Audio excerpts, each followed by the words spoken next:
قرآن پاک میں اللہ تعالیٰ نے اکثر اللہ اور رسول کو ساتھ ساتھ ذکر کیا، اطیعوا اللہ و اطیعوا الرسول من یطع اللہ و رسولہ۔ کل میں نے تھوڑا سا اس پہ بتایا تھا، تؤمنون باللہ و رسولہ، آمنوا باللہ و رسولہ، براءۃ من اللہ و رسولہ، اذان من اللہ و رسولہ، من یعص اللہ و رسولہ، من یشاقق اللہ و رسولہ۔ یہ قرآن میں بے شمار ہے کہ اللہ اپنے ساتھ اپنے حبیب کو لاتا، لیکن چند مقام ایسے ہیں جہاں اللہ اپنے ساتھ والدین کو لاتا ہے، ماں باپ کو لاتا ہے۔ اس کے علاوہ اللہ اور کسی چیز کو اپنے ساتھ ذکر نہیں، یا اپنے ساتھ اپنے حبیب کو ذکر کرتا ہے، یا پھر اس کے بعد اللہ تعالیٰ نے ماں باپ کو اپنے ساتھ ذکر کیا ہے۔ اس میں سے ایک مقام یہ ہے کہ اللہ تعالیٰ فرماتا ہے کہ اللہ کے ساتھ کسی چیز کو شریک نہ ٹھہراؤ اور والدین کے ساتھ احسان کرو، والدین کے ساتھ احسان کرو۔ وَقَضَىٰ رَبُّكَ أَلَّا تَعْبُدُوا إِلَّا إِيَّاهُ وَبِالْوَالِدَيْنِ إِحْسَانًا يَا بُنَيَّ لَا تُشْرِكْ بِاللَّهِ إِنَّ الشِّرْكَ لَظُلْمٌ عَظِيمٌ وَوَصَّيْنَا الْإِنسَانَ بِوَالِدَيْهِ۔ تو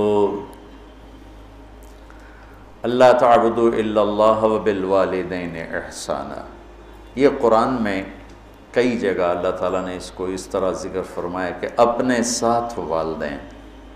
اللہ کا شکر ہے کمزور سے کمزور مسلمان بھی مشرک نہیں ہوتا ہے، اس لیے اتنی جلدی کسی کو کہنا یہ مشرک ہے، یہ مشرک ہے، یہ مشرک ہے، یہ بڑی زیادتی کی بات ہے، بڑی زیادتی قبول ہے۔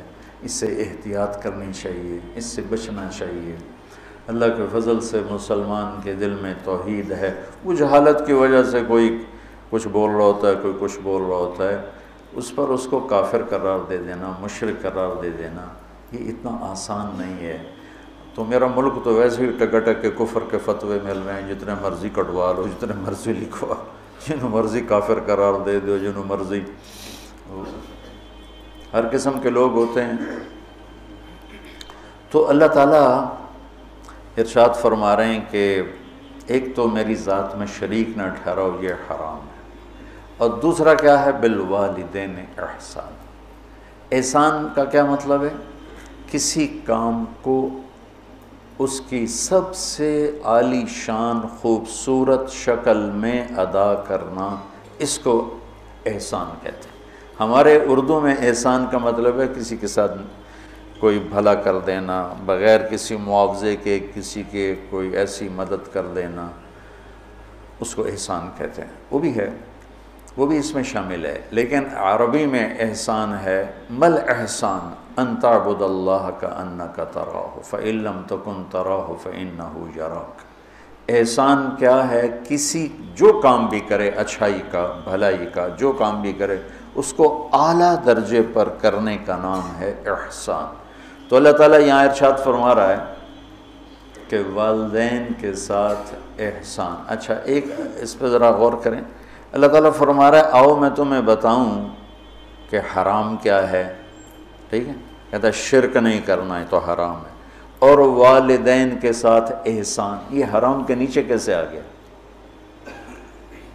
کافی دیر میں اس کو سوچتا تھا کہ یہ ادھر تو اللہ کہہ رہا تعالوا اتل ما حرم علیکم ربکم، آؤ میں تمہیں بتاؤں کہ حرام کیا ہے، اللہ تشرکوا بہ شیئا، شرک نہ کرو، ٹھیک سمجھ آ گئی، وبالوالدین احسانا۔ اس کو پچھلے جملے سے یا تو نکالیں، یہ نیا جملہ ہے، اس کے نیچے لائیں تو پھر کیا مطلب ہے کہ پیچھے تو اللہ شروع کر رہا ہے، تو میں بتاتا ہوں حرام کیا چیز ہے، شرک، ٹھیک، اور والدین کے ساتھ احسان۔ تو اگر ہم ظاہری نظر سے دیکھیں اور غور نہ کریں تو یوں لگتا ہے جیسے والدین کے ساتھ احسان بھی حرام ہے۔ میری بات سمجھ میں آئی ہے نا؟ ایسا ٹھیک ہے؟ ہاں، یہاں اللہ تعالیٰ بڑی عجیب طریقے سے ماں باپ کی عظمت کو بتا رہے ہیں کہ ماں باپ کے ساتھ صرف احسان ہی مطلوب ہے، اس سے نیچے جو ہوگا وہ حرام ہوگا، حرام سے نہیں نکل سکو گے۔ اللہ نے ماں باپ کا حق اپنے بعد رکھا ہے، لا تقل لهما اف، جس کو ہم کہتے ہیں بیزاری سے ماں کو کہہ دیا باپ کو کہہ دیا اتنا بھی اللہ تعالیٰ فرما رہا ہے کہ اتنے کی بھی ہم گنجائش نہیں دیں گے ماں باپ کے سامنے۔ میرے نبی نے فرمایا میری ماں ہوتی اور میں عشاء کی نماز کے مصلی پہ کھڑا ہوتا اور سورۃ فاتحہ پڑھ رہا ہوتا اور میری ماں مجھے کہتی محمد، تو میں ماں کی خاطر نماز توڑ دیتا۔ جریج نے نماز نہ توڑی ماں کی پکار پر، اللہ کے نبی کا فرمانا اگر وہ عالم ہوتا تو نماز توڑ دے، وہ عابد تھا وہ نماز توڑ دیتا، اگر وہ عالم ہوتا تو وہ نماز توڑ دیتا، وہ نفل نماز تھی۔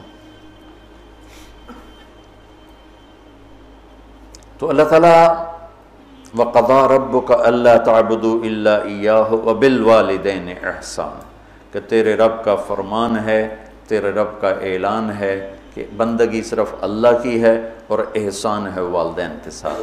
تو یہاں یہ ایک خوبصورت انداز میں تاکید کی انتہا ہے کہ احسان سے نیچے جو ہوگا وہ اسی حرام میں آئے گا، احسان سے بھی کوئی اوپر کی بات ہے تو وہ کر کے دکھا، وہ کر کے دکھا۔ جو ابو ہریرہ رضی اللہ تعالیٰ عنہ کی نے مسجد میں جہاد کی ترغیب سنی تو آ کے ہتھیار اٹھانے لگے۔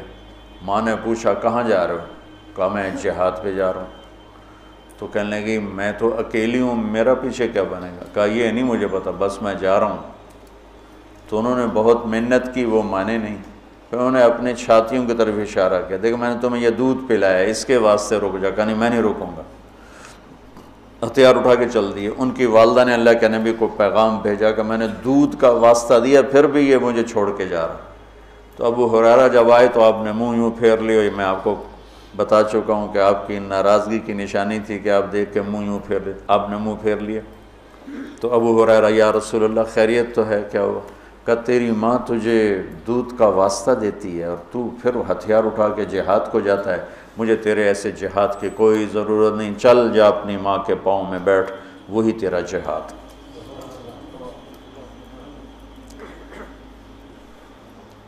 کلاب بن امیہ جہاد میں چلے گئے، والدین دونوں بوڑھے تھے۔ تو امیہ کو جب بتائے بھی نہیں والدین کو، تو امیہ کو پتہ چلا تو انہوں نے شعر کہا اذا دعت الحمامۃ ساق حر الی بیضاتها دعوا کلابا ترکت اباک مرعشۃ یداہ وامک لا تسیغ لها شرابا، کہ تو نے ماں باپ کو اس حال میں چھوڑا ہے کہ ایک کا نوالا اپنے ہاتھوں سے منہ پہ نہیں جاتا اور ایک اپنی طاقت سے اٹھ نہیں سکتا، تو اس حال میں چھوڑ کے تو کہاں چلا گیا؟ حضرت عمر کو پتہ چلا اشعار کا، تو انہوں نے فرمایا کلاب کدھر ہے؟ کہا جی وہ جہاد میں فلاں محاذ پر، کا بلاؤ اسے۔ تو انہیں بلایا گیا، اور جب وہ مسجد میں آئے، کہاں گئے تھے؟ چوری کرنے، ڈاکہ ڈالنے؟ کہاں گئے تھے؟ بولو۔ مسجد میں آئے تو حضرت عمر کھڑے ہو گئے، کوڑا اٹھا کے مار مار مار، کوڑا مارے، اچھا یہ کون سا جہاد ہے بوڑھے ماں باپ کو چھوڑ کر؟ پھر ایک لگائیں ٹھو، یہ کون سا جہاد ہے بوڑھے ماں باپ کو چھوڑ کر؟ اتنا مارا کہ اس کے سر سے خون نکلنے لگا کہ یہ کون سا جہاد ہے بوڑھے ماں باپ کو چھوڑ کر؟ تو پھر فرمایا جب تک تیرے والدین زندہ ہے تجھے مدینہ سے نکلنے کی اجازت نہیں۔ میرے نبی نے بتایا تھا نا قیامت کی نشانیوں میں سے ادنا صدیقہ و اقصا اباہ، کہ لوگ دوست کو گلے لگائیں گے، باپ کو دھکے دیں گے، باپ کو دھکے دیں گے، دوست کو گلے لگائیں گے، والدین اولاد سے ڈریں گے، اطاع الرجل زوجتہ وعق امہ، بیویوں کی خاطر ماؤں کو ذلیل کریں گے۔ تو اس کو کیا انتلد الامۃ ربتھا، بیٹیاں ماؤں سے نوکرانیوں جیسا سلوک کریں گی۔ پرانی بات ہے، میں ایک ماں بیٹی کو دیکھ رہا تھا، بیٹی ماں سے کہہ رہی تھی، بیٹی ماں سے کہہ رہی تھی بھوک نہیں بھوک نہیں، ہمارے علاقے کی بات، اور اس کی ماں کے موٹے موٹے آنسو گر رہے تھے، بالکل خاموش، وہ حیران پریشان بھی، جس کو میں نے پیٹ سے جنم دیا آج وہ مجھے کہہ رہی ہے بھوک نہیں۔ تو یہ عام ہے کہ کہ آج کل کی پڑھی لکھی نسل انہیں نہیں پتہ باپ کسے کہتے ہیں اور ماں کسے کہتے ہیں۔ کوئی ماں باپ کا بھی ہے کہ وہ اولاد کو اس طرح لے کے نہیں چلتے جیسے چلنا چاہیے۔ پہلا قصور تو ماں باپ کا جو 3 سال کے بچے کو اسکول ڈالتے ہیں۔ محبت کی رسیوں کو کاٹنے والے والدین ہیں، محبت کی جڑوں کو اکھاڑنے والے والدین ہیں جو 3 سال کے بچے کو اسکول ڈال دیتے ہیں اور ماں کی گود سے محروم کر دیتے ہیں، اور وہ بچہ جتنے گھنٹے وہاں رہتا ہے اس کے اندر ایک لاوا پکتا رہا۔ چونکہ میں ہاسٹل لائف گزار چکا ہوں، مجھے اس کا خود ذاتی تجربہ ہے۔ حالانکہ میں تو 11 سال کی عمر میں لاہور گیا، میرے والد مجھے ڈاکٹر بنانا چاہتے تھے تو لاہور کے بڑے عالی شان سکول سینٹرل ماڈل میں داخل کروایا۔ ہاسٹل لائف 11 سال کی عمر، میرا رو رو کے برا حال، 3 سال میں روتا رہا، پھر میرا دل پتھر ہو گیا۔ والدین کے لیے میری محبت مرتے دم تک پھر بیدار نہ ہو سکی۔ ہاں، تبلیغ میں لگنے کے بعد میں ان کا ادب، احترام، خدمت، سامنے نہیں بولنا، پوری اپنی جاں فشانی کے ساتھ ان کی خدمت، لیکن میرے دل میں ان کے لیے محبت کی شمع نہیں جل سکی کہ انہوں نے اسے خود بجھایا تھا۔ تو اس میں والدین آج کل بہت روتے ہیں، لیکن اس میں ایک بہت بڑی وجہ خود والدین بھی ہیں کہ وہ بچوں کو وہ ٹائم جو پہلے 10 سال والدین بچے کو دے دیں، ساری زندگی بچہ والدین کو دے دے، اور 3 سال کے بچے کو دھکا دے دیا۔ اب تو اسکولوں کا اشتہار ہے 18 ماہ کا بچہ بھی لے لیں، میں جمدے نال ہی لے لو، ماما نے چھٹی دے دے میں جم کے توڑی جھولی پا دیں۔ یہ میں کیا کروں، میرے دیس کا ڈاکٹر بھی تاجر ہے، وکیل بھی تاجر ہے، اور یہ علم والے بھی تاجر ہیں۔ جب کسی قوم پہ زوال آتا ہے تو ہر شعبے پہ آتا ہے۔ جب علماء تجارت دین کو بیچ رہے ہیں تو باقیوں سے کیا گلا، جب ممبر ہی بک گیا ہے تو پیچھے کیا گلا۔ سارے ایسے نہیں ہیں، سارے وکیل ایسے نہیں، سارے ڈاکٹر ایسے نہیں، سارے علماء ایسے نہیں، یہ اکثریت کی بات ہے۔ ہر طبقے میں چونکہ شر غالب ہے تو ہر طبقے میں وہ غالب ہے۔ تو میرا رب کہتا ہے کہ ایک میری ذات میں شریک نہ ٹھہراؤ، اور ایک والدین سے احسان سے نیچے ہمیں قبول نہیں، احسان تک پہنچو گے تو قبول ہوگا۔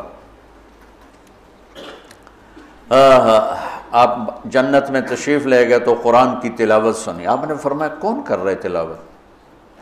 انہوں نے کہا جی حارثہ بن نعمان ہے۔ کہا ہے حارثہ بن نعمان؟ وہ تو مدینے میں ہے۔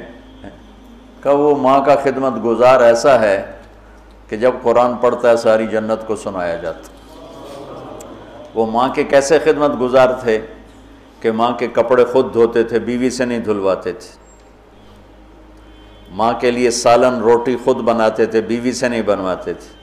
ماں کے سامنے بیٹھ کے ان کو روٹی ہاتھوں سے کھلاتے تھے، ان کو خود نہیں کھانے دیتے تھے۔ ماں کے سر میں تیل لگاتے تھے، کنگھی کرتے تھے، جوئیں نکالتے تھے، یہ سارا کام وہ کرتے تھے۔ 2 صحابہ کے بارے میں آتا ہے کہ والدین ماں کی وہ خدمت کی جو کوئی نہیں کر سکا، ایک حضرت عثمان اور ایک حضرت حارثہ بن نعمان، عثمان بن عفان اور حارثہ بن نعمان۔ اور حضرت امام زین العابدین علیہ السلام اپنے والدہ کے ساتھ روٹی نہیں کھاتے تھے، اور یہ ہمارے ہاں تو ہم اجمی لوگ ہیں نا، بخیل لوگ ہیں، اب وکری پلیٹیں جو اپنی بوٹیاں پا لو، کوئی اور نہ کھا لوے۔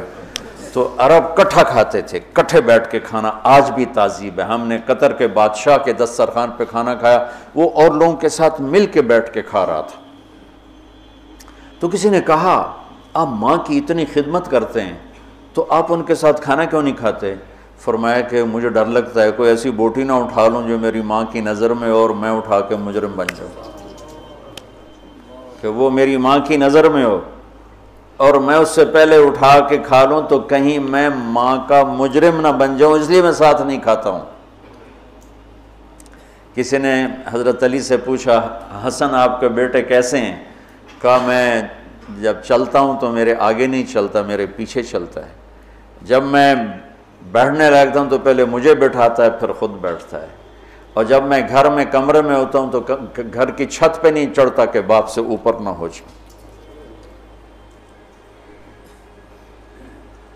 تو آج والدین بہت ذلیل ہیں اولاد کے ہاتھوں، بہت دکھی ہیں اولاد کے ہاتھوں۔ اور ان کی جو فریادیں وہ عرش کو ہلا دیتی، تو اپنے ماں باپ کی راحت بننا، ٹھنڈک بننا، خوشی بننا، یہ میرے رب کا پیغام ہے کہ وَبِالْوَالِدَيْنِ احسان۔